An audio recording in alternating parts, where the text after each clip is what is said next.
శ్రోతలందరికీ నా నమస్కారం. కథా ప్రయాణానికి స్వాగతం. ఈ ఆదివారం నాడు కథా ప్రయాణంలోని పాటల పల్లకి శీర్షిక క్రింద 1964 సంవత్సరంలో విడుదలైన మూవమనసులు సినిమాలోని గోదారి గట్టుంది, గట్టు మీద చెట్టుంది, చెట్టు కొమ్మన పెట్టుంది అనే నూటికి నూరు పాళ్ళు తెలుగుదనము, జానపద తత్వము ప్రతిబింబించే పాట యొక్క నేపథ్య విశేషాలతో మీ ముందుకు వచ్చేసాను.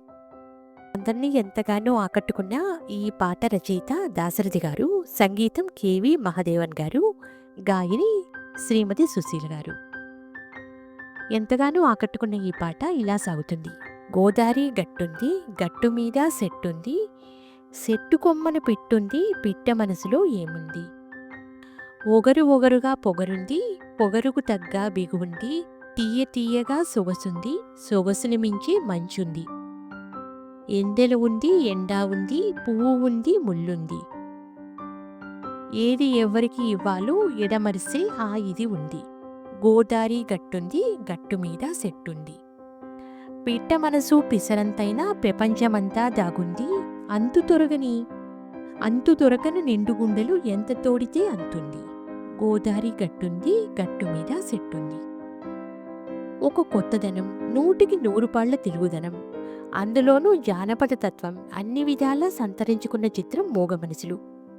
ఈ చిత్ర కథకులైన ఆత్రేయ, ముళ్లపూడి వెంకటరమణలు గోదావరి కెరటాల మీద చెవియొగ్గి ఆ నదీ గర్భంలో దాగి ఉన్న ప్రణయగాథలలో ఒక మనోహరమైన దానిని విని ఈ ఇతివృత్తాన్ని తయారు చేశారా అనిపిస్తుంది ఎవరికైనా. అందుకే సాహిత్యంలోనే కాక ఏర్చి కూర్చిన పాత్రలలో ప్రతి దృశ్యంలోనూ గంభీరత గోచరిస్తుంది.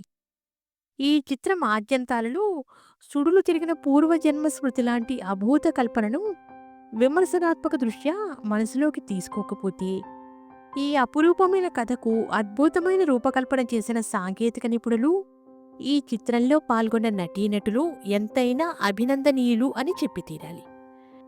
ఈ చిత్రంలో ముఖ్యంగా పేర్కొనాల్సింది సంగీతం. సుశీల కంఠంలో సర్వసాధారణంగా కనిపించని, వినిపించని గ్లామర్ వినాలి అంటే, కనాలి అంటే గోదారి వినాలి.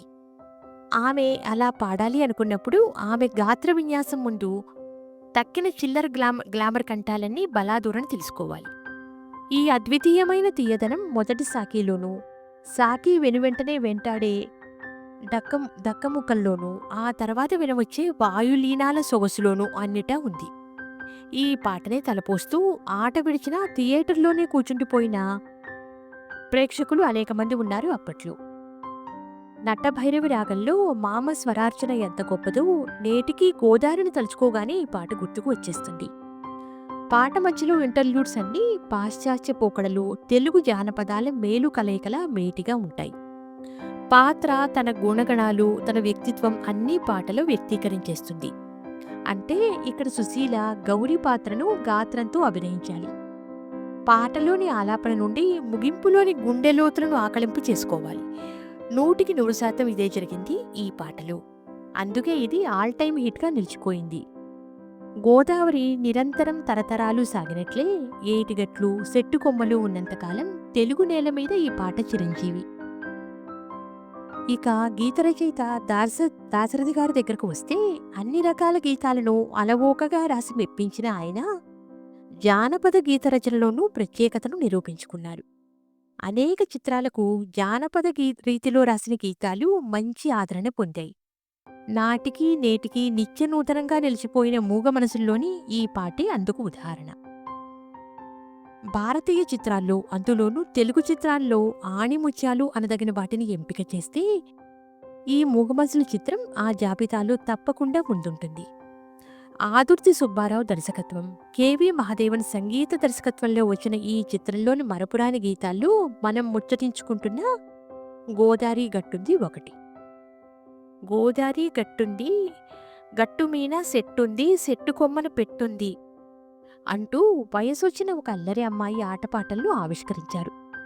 మొదటి చరణంలో వగరు వగరుగా పొగరుంది అంటూ ఆ అమ్మాయి యవనం, పరువం, సౌందర్యంతో పాటు అంతకంటే మంచి గుణం ఉందని రాశారు. రెండవ చరణం ఎన్నెల ఉంది, ఎండుంది, పువ్వు ఉంది, ముళ్ళుంది, ఏది ఎవ్వరికి ఇవ్వాలో ఎడమరిచే ఆ ఇది ఉంది అన్నారు. ఆ ఇదిలోనే గడుసుతనం వ్యక్తమవుతుంది. చూడడానికి పల్లె పిల్లల్లే ఉన్న తత్వాన్వేషణలో గడసరి. మనసు పిసరంతైనా ప్రపంచమంతా దాగుంది అనిపించటంలో తాత్వికత గోచరిస్తుంది. పిట్ట మనసు పిసరంతైనా అంటే ఒక అణువులోనే ప్రపంచం ఒదిగిపోగలదని, అందుకే ఈ జగతి తన మనసులో దాగుందని చెప్పించారు. గీతం ధ్వన్యంతరంగా ఆత్మాశ్రయంగా కొనసాగింది. కొన్ని గీతాలు విడిగా వినడం కంటే చిత్రీకరణగా వీక్షిస్తేనే అర్థమవుతాయి. ఈ జానపద బాణి గీతం అలాంటిదే. గోదావరి గట్టున నివాసం ఉండే ఓ పల్లెపడుచు తనను తాను పిట్టగా అభివర్ణించుకుంటూ తనలోని ప్రత్యేకతలను గడుసుగా వివరించింది. కొంచెం పొగరు, అందుకు తగ్గ పట్టుదల ఉందని, ఆకట్టుకునే తీయని అందం, అంతకు మించిన మంచితనం ఉందని చెప్పుకుంది. జానపద నాయిక పల్లెపడుచు అనగానే తక్కువగా అంచనా చేయరాదు అనే భావన ఆమె ద్వారా స్ఫురిస్తోంది. ఎవరికి ఏది ఇవ్వాలో, ఎవరి పట్ల ఎలా మెలగాలి అనే ఇంకితం ఆ ఇది ఉందట. ఆ ఇదిలోనే దానిని ఇమిడ్చారు దాశరథి. వెన్నెల, పువ్వు సానుకూల వస్తు ప్రతీకలు కాగా, ఎండాముళ్ళు అందుకు భిన్నమైనవి. నచ్చిన వారి పట్ల, నచ్చని వారి పట్ల వ్యవహరించే తీరును ఈ పోలికలతో చెప్పించారు. ఇష్టుల పట్ల వెన్నెలంత చల్లగా, పువ్వంత మృదువుగా వ్యవహరిస్తూనే, గిట్టని వారి విషయంలో ఎండంత ప్రచండంగానూ గడుసుదనం వహించక తప్పదు అని ఆ పాత్ర చెప్తుంది. పిట్ట మనసు పిసరంతైనా ప్రపంచమంతా దాగుంది అద్భుతమైన అభివ్యక్తీకరణ. పిట్ట శారీరక పరిమాణాన్ని బట్టి దాని శక్తి సామర్థ్యాలను అంచనా వేయలేం. పిట్ట ఆకారంలో చిన్నదైనా ఎంతో విషయ పరిజ్ఞానం కలిగి ఉంటుంది. పిట్ట కొంచెం కూతఘనం అనే సామెతకు ఇది గీతరూపం లాంటిది. ఇది పిడికిలి మించిన హృదయంలో కడలని మించిన ఆశలు దాచెను. గుండమ్మ కథ అనే పింగళి నాగేంద్రరావు సాహిత్యాన్ని స్ఫురింపజేస్తుంది. ఆ యువతికి అంతగా చదువు సంచులు లేకపోయినా లోకజ్ఞానంలో ఏమాత్రం తీసిపోదు. చిత్రకథాగమనంలో ఆ పాత్ర అంటే గౌరి పలికే సంభాషణలకు ఈ చరణం భావం ముందస్తు సూచిక లాంటిది. వాస్తవానికి ఈ పాట దాశరథి శైలికి భిన్నమైనది. కొసరాజు కానీ ఆత్రేయ పాటలలో మనసు ప్రస్తావన ఉండడం వల్ల కానీ రాయవలసిన పాటను అంతే గొప్పగా వారి శైలికి అతి దగ్గరగా నప్పించారు దాశరథి. ఆయన హితులు సన్నిహితులు ఆయనతో బాగా పరిచయం ఉన్నవారు సైతం ఈ పాట ఆయనది కాదేమో అని పొరబడిన సందర్భాలున్నాయి. ఇది ఆయనకు వ్యక్తిగతంగా పేరు తేవడమే కాదు, తెలుగు చలనచిత్ర జానపద గీత చరిత్రలో ప్రత్యేక స్థానాన్ని పొందింది. ఈ పాట పుట్టుక గురించి జ్ఞాపకాల తొంతరంలోకి వెళితే, తమిళ చిత్రంలోని కావేరీ కరై ఇరిక్కి అనే గీతం దీనికి ప్రేరణ. ఆ భాషలో విశేష ఆదరణ పొందిన ఆ పాటను దర్శకుడు ఆదుర్తి సుబ్బారావు సరదాగా ప్రస్తావించగా, దాశరథి స్థానికతకు అనుగుణంగా పల్లవి రాశారు. పాటలకు బాణీలు కట్టేందుకు దర్శకుడు ఆదుర్తి సుబ్బారావు, గీతకర్త దాశరథి, మనసుకవి ఆత్రేయ, సంగీత దర్శకుడు కెవి మహాదేవన్ కొలువు తీరారు. ఆదుర్తి తమిళ గీతాన్ని ప్రస్తావిస్తూ కావేరీ కరై ఇరిక్కి అన్నారు. వెంటనే దాశరథి గోదావరి గట్టుంది అన్నారు. వెనువెంటనే కరై మేలే మరమిరిక్కి అన్నారు ఆదుర్తి. గట్టు మీద సెట్టుంది అని అనువదించారు కవి. ఆ తర్వాత ఆయనే సెట్టు కొమ్మన పెట్టుంది, పిట్ట మనసులో ఏముంది అని పల్లవిని స్థానికతను పాటిస్తూ పూర్తి చేశారు. స్థానికత అని పేర్కొనడానికి కారణం, తమిళనాడులో కావేరిని ప్రత్యేకంగా పవిత్రంగా భావించినట్లే ఆంధ్రప్రదేశ్లో పేరెన్నిక గన్నది గోదావరి. ఒక పాట విజయవంతం కావడానికి కవి, స్వరకర్త, దర్శకుడు ఒకే చోట కూర్చుంటే చక్కటి సాహిత్యంతో పాటు ఇంపైన బాణీ పుడుతుంది. అది ప్రేక్షక శ్రోతల హృదయాలను గెలుచుకుంటుంది.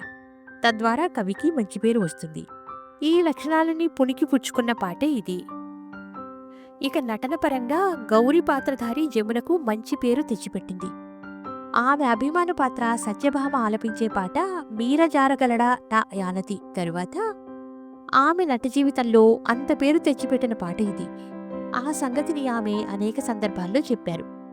వీణ పాటలకు, భక్తి పాటలకు ప్రసిద్ధులైన దాశరథితో జానపద బాణీకి సంబంధించిన పాట రాయించడం దర్శకుడు ఆదుర్తి చేసిన ప్రయోగాల్లో ఒకటైతే, దానినే అంతే సమర్థంగా హృద్యంగా మలచడం దాశరథి ప్రతిభకు నిదర్శనం.